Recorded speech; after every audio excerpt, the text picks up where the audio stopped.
name is Sandra. Welcome back to my channel. So today we're going to do a little Amazon haul. And I'm really excited for today's video because these are all products that I actually truly love. And I'm also going to include two products that I will be doing in swatches of and review of in a separate video. So stay tuned for that video. But in the meantime, we have some brush pens, we have some Erin Condren tabs, and so now these are the first pack that I got, but as you can see I've used them up, and so I wanted to get some replacements because I use them in my bullet journal. As you can see, they help separate the month. These are the two colors I had from before, but I found these. They're not the same material, so these are like a cardboard thick cardstock, and these are more like kind of like an imitation leather type. So I haven't used these, but they feel really soft, and I'm pretty sure they'll get beat up quickly, but I wanted to just try them out and see what they were like, and they are rose gold. Okay, so I also got these two books. Now these two books were purchased both at separate times. These are books by Journal with Purpose. So she is another YouTube content creator. She lives in England and her name is Helen Colebrook. You might have heard of me mention her before, but she is one of my favorite journalists and bullet journalists and artists in general. And I really wanted to have a chance to support her. So I did get these two books and we'll explain what they are. So the first one she had released last year or the year before, if I'm not mistaken. So this one was basically little doodles and motifs, alphabets, and icons for your dot grid journal. So it's kind of interesting because at the beginning she talks about all the tools you might need for bullet journaling and all the different things you can use getting started and what types of spreads you might want to create. And then she's got every single thing that you could possibly want for creating art in your bullet journal. And again, this doesn't have to be, huge painting spreads or anything like that. It's simple and elegant designs that will just add that extra flair to your journal. So I won't go through the whole notebook, but it's kind of interesting because it gives you inspiration. So it's similar to looking on the internet, I suppose, but I wanted the chance to support someone else who I really appreciated watching on YouTube. So the second book was released just this summer, and it was called 101 Layout Ideas, and there are also writing prompts. And lately I've been getting into writing prompts, so I do a lot of journaling outside of bullet journaling, as I've talked about previously. And also, if you guys are curious, I have like these two huge hauls of journals. So the first one is Peter Popper Press journals, which I buy mostly on Amazon and also from Indigo, and that video is pretty popular.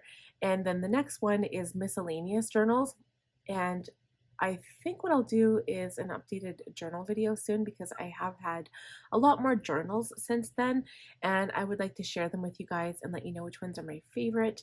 But anyway, so getting into this, you've got different types of layouts. As you guys know, if you are into bullet journaling, there are monthly layouts, weekly layouts, daily layouts, there's productivity spreads, habit trackers, tons of different things that you can do, and each of those has its own subcategory of different things that you can do as well. So I haven't had a chance to read this like pretty much from front to back, which is probably what I'm planning on doing. Yes, call me crazy, but I do that. And as for the journal prompts, like that's something that I'm excited about because I love journaling and I love writing, and I think I know people are getting into the digital world right now, but I think that's why bullet journaling and writing stuff down by hand is so important because it actually gives your brain time to process. Everything digital is so much quicker, and so basically we're asked to pump out all of this like productivity, greater product in less time and less energy, but to be more efficient. But there's nothing better than taking pen to paper and just writing out some thoughts, writing out how you feel. It really does help your self-care, and I know that from experience because that's what I use it for. So the last two items are actually things I will show in the next video, but I wanted to show them in the haul because I did get them from the same order, and that is the Scribbles That Matter fine liner set. It's a pack of 24, And again, I'm going to do the swatches in a separate video, but this is what she looks like. I actually love the packaging. So I have received either brush pens or fine liners before when I only get 24 of them, but the packaging is so much bigger. So I really like this effective use of space. It does come with this little protector, I guess. It just kind of fell off. So that's the fine liners. And the next thing is this journal. So I guess if you guys, I'm going to link another video for you just in case you haven't seen it yet, but it's technically a giveaway video. The giveaway is closed, but I do have bullet journals by Scribbles That Matter in there, and it's like a huge haul that I did. So bullet journals are one thing. I always personally use dot grid paper. That's my favorite bullet journal method. But as for lined journals, that's what I use to write down my thoughts and emotions. And this is a lined journal by Scribbles That Matter. So far, they only have the one color. It's this like fake leather brown color, which I'm not crazy about the color, but every other aspect of the journal, besides it being not real leather, is high quality. And it just looks similar to a Scribbles That Matter dot grid notebook, like a bullet journal, but it feels like, I don't know, it feels more expensive for some reason. And I'm also comparing it to the Peter Popper press journals, which are very, very like thick paper and very expensive feeling. So I already like this. As soon as I opened it, I knew I really liked it. And it does have quite a few pages. We're looking at a total of 202 pages. And the lines, like there are lines, but they're dot grid lines. So that's okay as long as there are lines, because that's what I prefer in a journal. And the only thing that was weird about it was that on this black piece, there was a scrape. And then when you open the front cover, there's this black part here. So that's the only thing, but it doesn't really affect the journal too much. And that's my haul, like my overall haul. But now I just want to do a quick color swatch and review of these cheap brush pens I found. So for Christmas, my friend Mary had given me a pack of fine liners. I had never heard of the brand before, and I had never purchased the brand either, but it was the same brand. It was Sipa, S-I-P-A.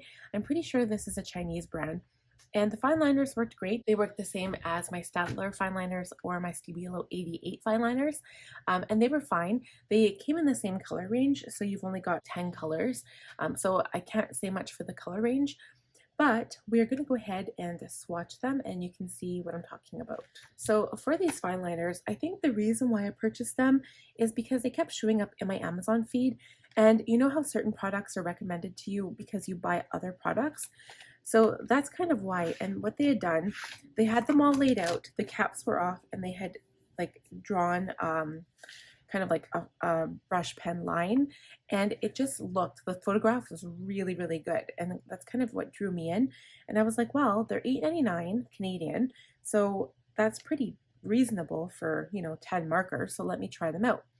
So I will let you know right now, before we even get into the swatches, I'm pleasantly surprised at the quality or the beginning feel of these brush pens. So first, let's get into the swatches.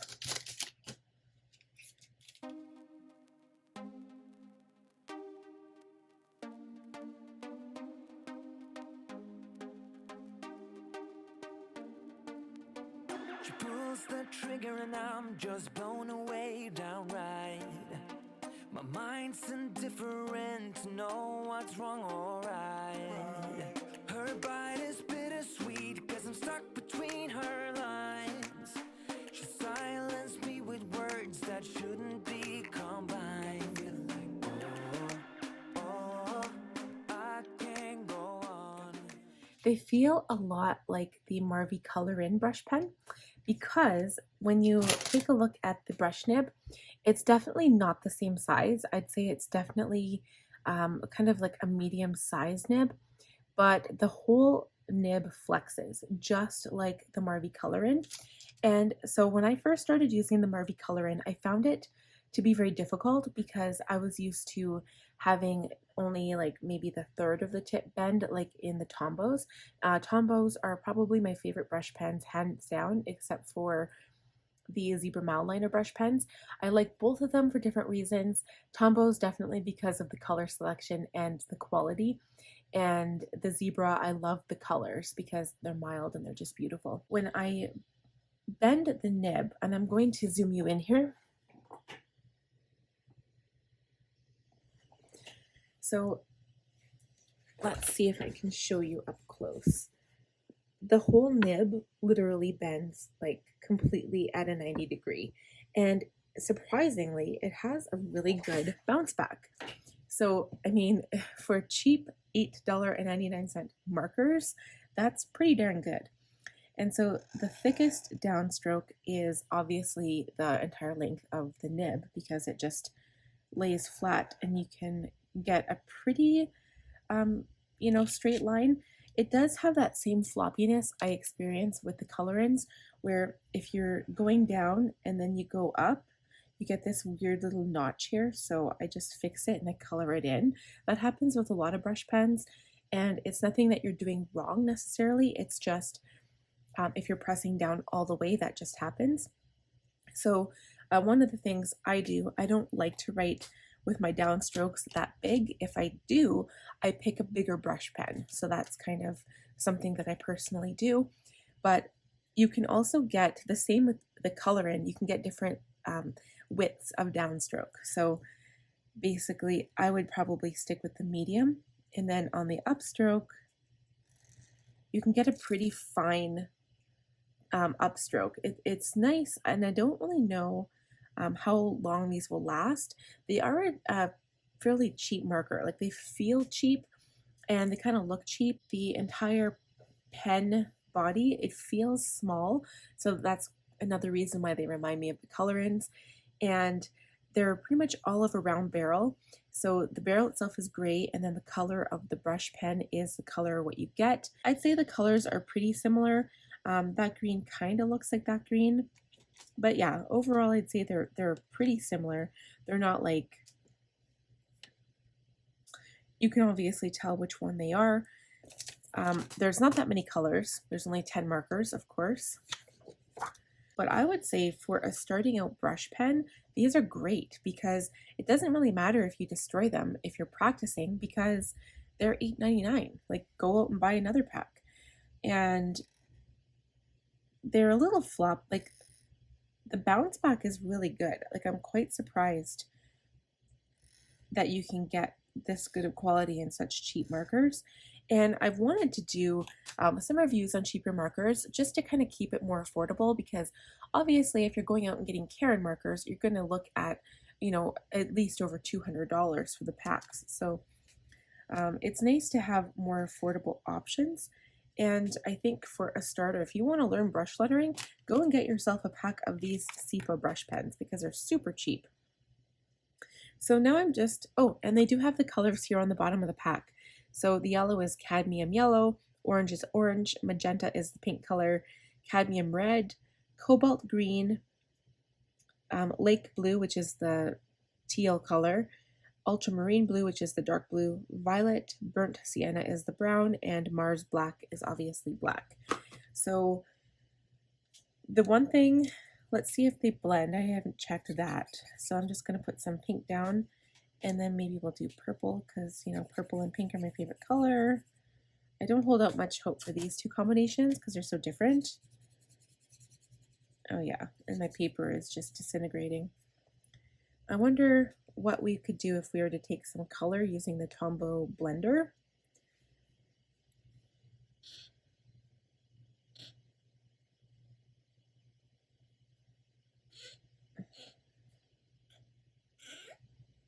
So they're water soluble because they blend, but